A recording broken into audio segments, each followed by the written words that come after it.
Samia Suluhu ajificha Ikulu baada ya ujumbe kutoka kwa chama cha Chadema, ujumbe ambao umeshtua dunia baada ya kutoa siri ambayo ilikuwa kubwa sana. Jambo na karibu kwa taarifa zetu za TanzaPulse, na ikiwa ni siku yako ya kwanza hapa, tunakusihi subscribe.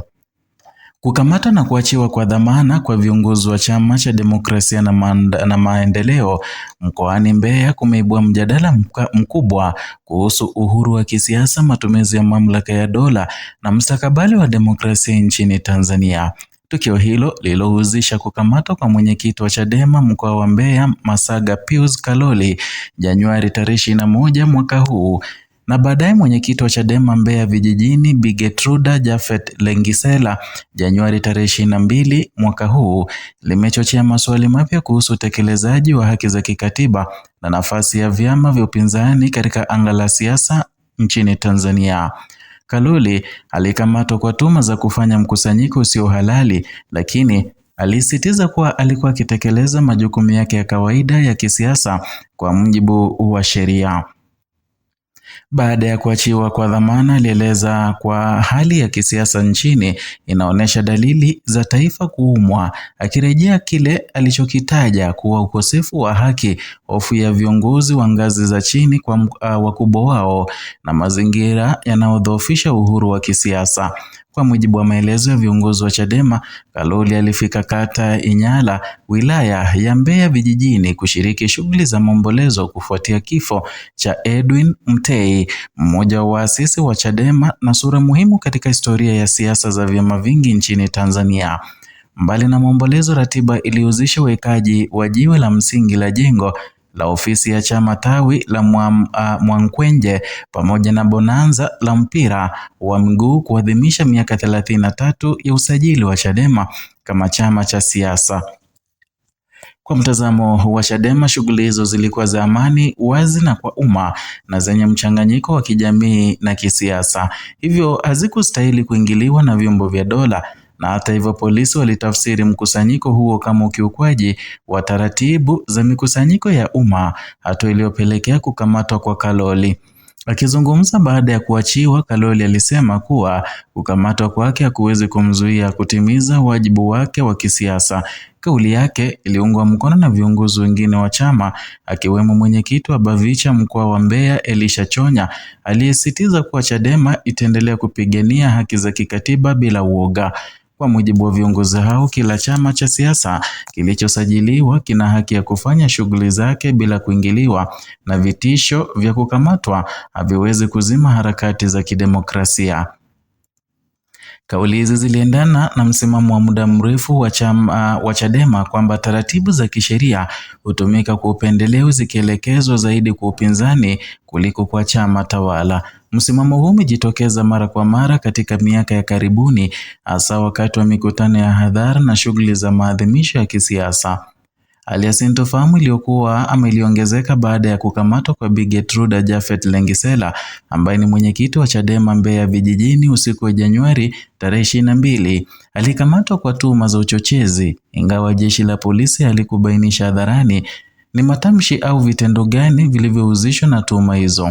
Polisi walieleza kuwa uchunguzi unaendelea na hatua zaidi zitachukuliwa baada ya kukamilika.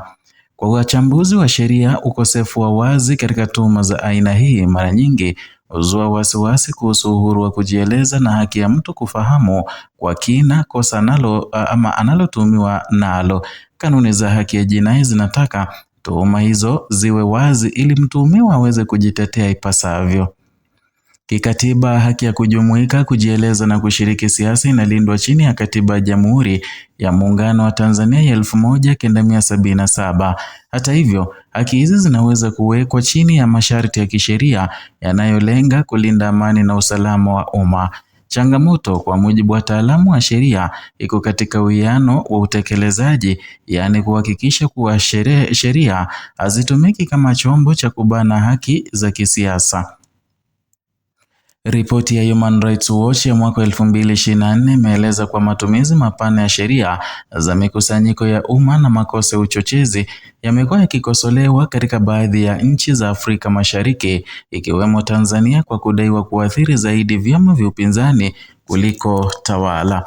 Vyombo vya habari vya kimataifa vimekuwa vikifuatilia kwa karibu hali ya uhuru wa kisiasa nchini Tanzania.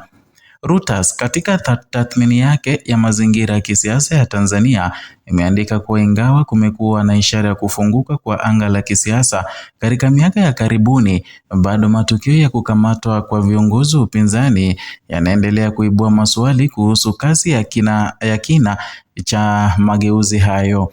Vilevile Amnesty International imewahi kuonya kuwa kukamatwa kwa viongozi wa kisiasa kwa tuhuma zisizoelezwa wazi kunaweza kuleta athari ya kujizuia na kwa wananchi na wanasiasa, hali inayodhoofisha mjadala wa wazi hasa wa kidemokrasia. Al Jazeera pia imeangazia mara kadhaa changamoto za upinzani na Tanzania katika muktadha wa historia ya siasa za vyama vingi. Mkoa wa Mbeya una historia ndefu ya kuwa ngome ya upinzani, ukiwa na mijadala mikali ya kisiasa tangu kurejea kwa mfumo wa vyama vingi mwaka 1992. Watafiti wa siasa wamebainisha kuwa maeneo yenye ushindani mkubwa wa kisiasa mara nyingi hukumbwa na msuguano kati ya vyama vya vyombo vya dola, hasa pale sheria zinapotafsiriwa kwa njia tofauti. Na katika muktadha huo, matukio ya Mbeya yanaonekana kama mwendelezo wa mvutano wa kihistoria kati ya upinzani na mamlaka badala ya tukio la pekee. Kukamatwa kwa viongozi wa Chadema mkoani Mbeya ni zaidi ya tukio la kisheria, ni kipimo cha hali ya uhuru wa kisiasa na utawala wa sheria nchini Tanzania. Wakati vyombo vya dola vinaposisitiza wajibu wa kulinda amani, vyama vya upinzani vinaona hatua hizi kama ishara ya kubana nafasi ya kisiasa. Ukweli huko katika uwiano wa utekelezaji wa sheria, uwiano unaohitaji uwazi, usawa na heshima kwa haki za msingi. Na kwa mustakabali wa demokrasia ya Tanzania, majibu ya maswali yanayoibuliwa na tukio hili yatategemea kama taasisi za dola zitaweza kuonesha kwa vitendo kuwa hakuna aliye juu ya sheria na kwamba haki za kisiasa hazibaniwi kwa misingi ya itikadi. Hatua zitakazochukuliwa baada ya uchaguzi wa kesi hizi zitakuwa ujumbe muhimu kwa vyama vya siasa, wananchi na jumuiya ya kimataifa kuhusu mwelekeo wa safari ya demokrasia nchini. Ni hayo tulikuwa tumekuandalia kutoka hapa TanzaPulse, channel yako pendwa na kukuletea taarifa hizi kwa kina bila kupindisha wala kuegemea upande wowote. Zidi kuwa nasi kila wakati kwa taarifa kama hizi, na vilevile kumbuka kusubscribe na kulike na kushare ili tuweze kuwafikia ndugu jamaa na wengi ambao hawajapokea taarifa hizi. Vilevile waweza kugonga alama ya kengele ili uweze kupokea notifications kila wakati tunapoweka kanda mpya ili uweze kujitaarifu.